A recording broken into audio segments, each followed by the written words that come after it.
ঈদ পরবর্তী মেহেরপুর বাজারে গ্রীষ্মকালীন সবজির দাম সহনীয় পর্যায়ে থাকলেও করলা, ভেন্ডি ও বেগুনের দাম কিছুটা ঊর্ধ্বমুখী। এ বিষয়ে বিস্তারিত জানাতে সরাসরি যুক্ত হচ্ছেন সহকর্মী আক্তারুজ্জামান। আক্তারুজ্জামান, দাম নিয়ে ক্রেতা বিক্রেতারা কি বলছেন আমাদের জানাবেন।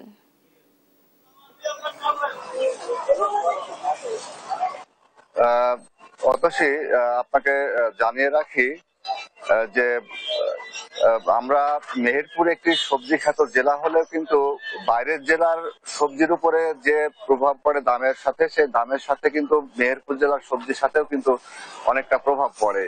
যেমন ঢাকা, সিলেট, বরিশাল, চট্টগ্রাম সহ বিভিন্ন বাইরের বাজারে যখন সবজির দাম বাড়ে, কিন্তু তখনও কিন্তু আমাদের মেহেরপুরের উপরেও কিন্তু এর প্রভাবটা অতপ্রতভাবে পড়ে।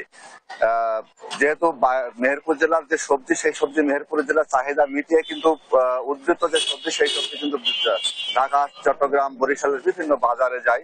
তো আপনারা জানেন যে সামনে যে ঈদ পরবর্তীতে সবজির বাজার, সেই সবজির বাজার কিন্তু মানুষ কিন্তু প্রায় এক সপ্তাহ যাবত আমিষের যে চাহিদা ছিল, সেই চাহিদা কিন্তু পূরণের পাশাপাশি কিন্তু ঈদ পরে কিন্তু মানুষের সবজির দিকে কিছুটা টান এসেছে। সেই টানের ক্ষেত্রে কিন্তু সবজির অনেকটা দাম কিন্তু কমেও গেছে। যেহেতু আমরা দেখেছি যে প্রথম রমজানের থেকে 15 রমজান পর্যন্ত কিন্তু সবজির যে চাহিদা ছিল বা সবজির যে দাম ছিল আকাশচুম্বী, সেই দাম কিন্তু নেমে এসেছে একবারে সহনীয় পর্যায়ে। ক্রেতাদের সাথে আমরা কথা বলেছি যে তারা কিন্তু এখন যে সবজির চাহিদা, তাতে কিন্তু দাম কিন্তু অনেকটা সহনীয় পর্যায়ে। তা আমরা দেখেছি যে যে লাউ বিক্রি হতো 40 টাকা, সেই লাউ কিন্তু এখন 30 টাকায় নেমে এসেছে।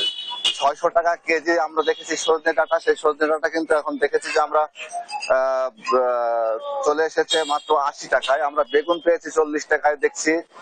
সেই তারপরে যে শশা ছিল 100 টাকা থেকে 120 টাকা কেজি, সেই শশা কিন্তু এখন 40 টাকা কেজি। ঢেঁড়স 40 টাকা কেজি, পটল কিন্তু 40 থেকে 50 টাকা কেজি। আমরা একজন ক্রেতার সাথে কথা বলতে চাই যে বর্তমান যে সহনীয় যে অবস্থা দামের, সবজির যে দাম, সে দাম নিয়ে ক্রেতারা কি ভাবছেন বা সহনীয় পর্যায়ে আছে কিনা। ব্যবসায়ীরা বলছেন সহনীয় পর্যায়ে আছে।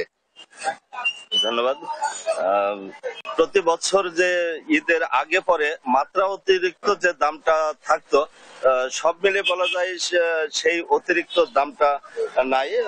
হাতে গোনা কয়েকটা, যেমন টমেটো আছে, শসা, লেবু, এই দু একটা একটু বেশি আমার কাছে মনে হচ্ছে। বাকিগুলা ঠিকই আছে, সবগুলা দামগুলো আমাদের ক্রয় সাধ্যের মধ্যেই আছে।